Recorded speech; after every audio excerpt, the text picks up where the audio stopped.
சிவபெருமானின் வாகனம் நந்தி யார் என்று தெரியுமா? சிவனை உங்களுக்கு பிடிக்குனா இந்த வீடியோவுக்கு ஒரு லைக் பண்ணுங்க. முற்காலத்தில் நந்தன் என்ற ஒரு அசுரன் இருந்தான். அவன் மாட்டுத்தலையும் மனித உடலும் கொண்டவன். நந்தனுக்கு இந்த உலகத்தில் எதுவும் உண்மையில்லை என்ற ஒரு எண்ணம் இருந்தது. ஆகையால் அனைவருக்கும் மேல்தான் உயர்ந்தவன் என்ற ஒரு மமதையில் அவன் இருந்தான். ஒரு நாள் முனிவர் ஒருவர் நந்தனிடம், இவ்வுலகில் உண்மை என்று ஒருவன் இருக்கிறான், அவனை நேரில் சந்தி என்று கூறுகிறார்.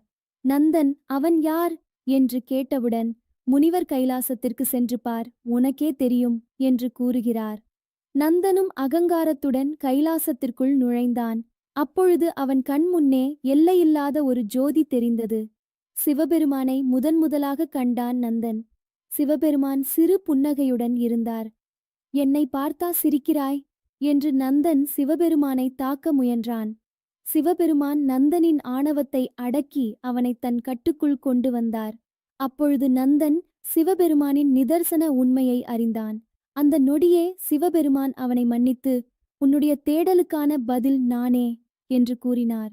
உண்மையின் உன்னதமான ஒரு சக்தியை நந்தனுக்கு அருளினார் சிவபெருமான். நந்தனும் தி என்னும் சக்தியும் இணைந்ததால் அவன் நந்தி என்ற நாமத்துடன் சிவபெருமானுக்கு வாகனமானான்.